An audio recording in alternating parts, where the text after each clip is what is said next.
In days, these Palestinian farmsteads in the occupied West Bank could be gone. The Israeli government has just signed off on their demolition to make way for 3,500 new Israeli settler homes, expanding the nearby settlement of Ma'ale Adumim. When are they coming to demolish these houses? Maybe tomorrow in the night. I don't understand. Atullah has lived here 50 years, has no idea what to expect. I'm afraid for the children, for the woman, for the animals, where you go. This is Jabal al-Baba. Everyone here is waiting to be evicted now. 450 people, about 80 families, they tell us. Jabal means hill or mountain, and for many people here now, this feels like it could be the hill upon which the idea of a Palestinian state dies. The reasons they say that best understood on this map. Jabal al-Baba is in area E1, where there will be more evictions and a new road restricting Palestinian movements. So Israel's biggest settlement, Ma'ale Adumim, can grow. Area E1 links the West Bank to East Jerusalem, Palestinians pick for a future capital, and connects the north and south of the West Bank. On another hill, just a mile from Jabal Baba, Israeli peace activist Hagit Ofran shows young Israelis what Israel's expansion into Area E1 means. The government wants to fill in the gap and to make an Israeli corridor into the heart of the West Bank, and in fact to cut the Palestinian territory from southern area and northern area. So what does that mean in reality when you cut the Palestinian area like that? It means that you cannot develop a viable economy, not to say a state. 20 years ago, then lawmaker Benjamin Netanyahu vowed to expand the huge Ma'ale Adumim settlement. Sharon will build here, I will.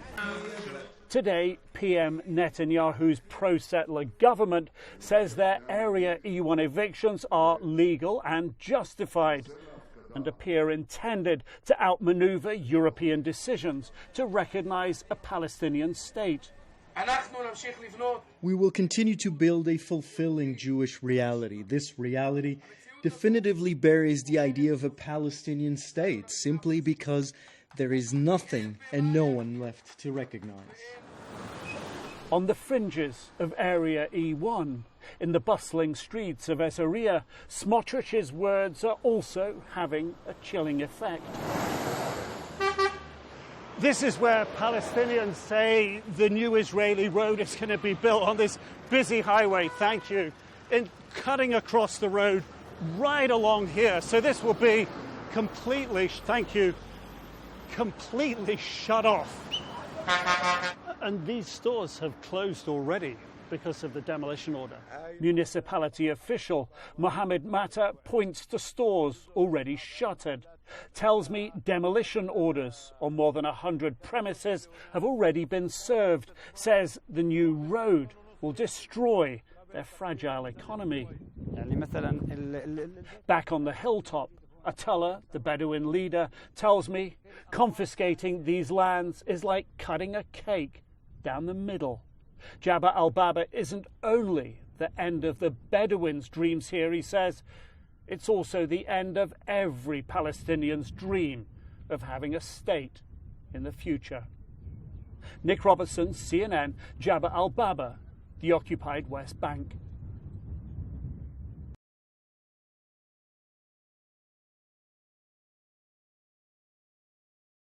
The Israeli military is intensifying its operations around Gaza City today as it prepares to push for a full takeover of Gaza's most populous urban centre.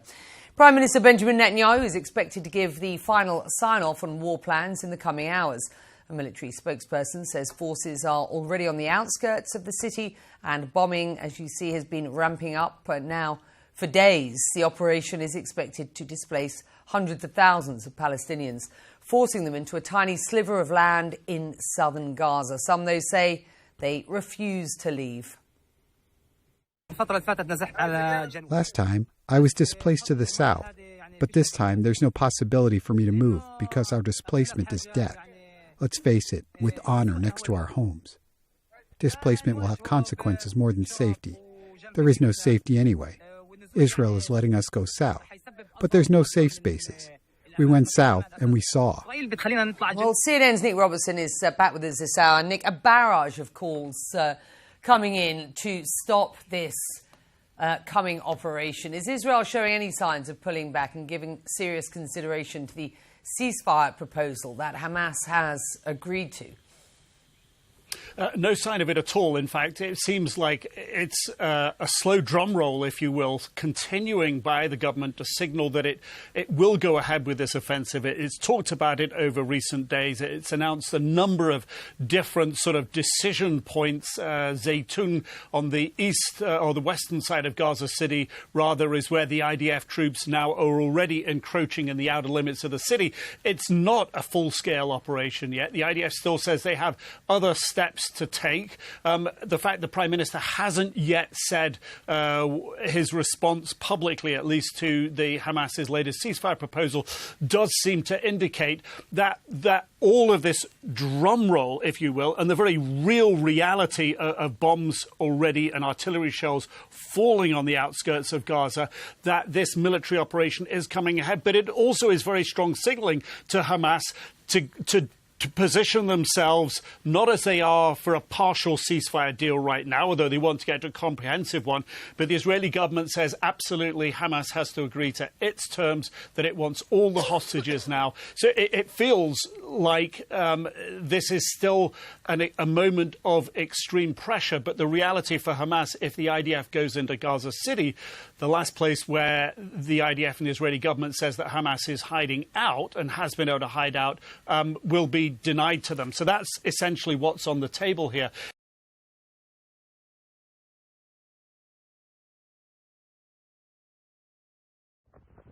Gaza City is more like a tent city these days. Buildings that are still standing are damaged. Some appear dangerously close to collapse. But even this scene of ruin is now changing.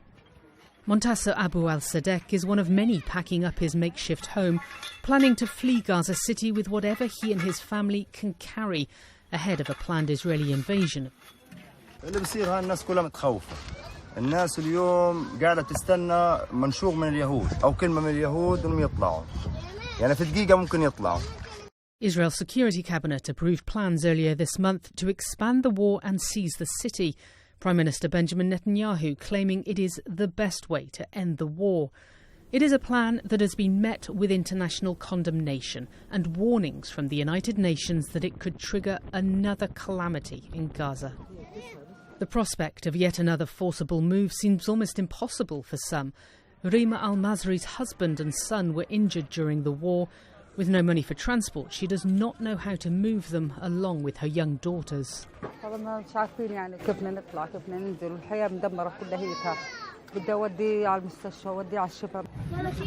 Azam Mohammed Dabo bakes bread for her family of 10.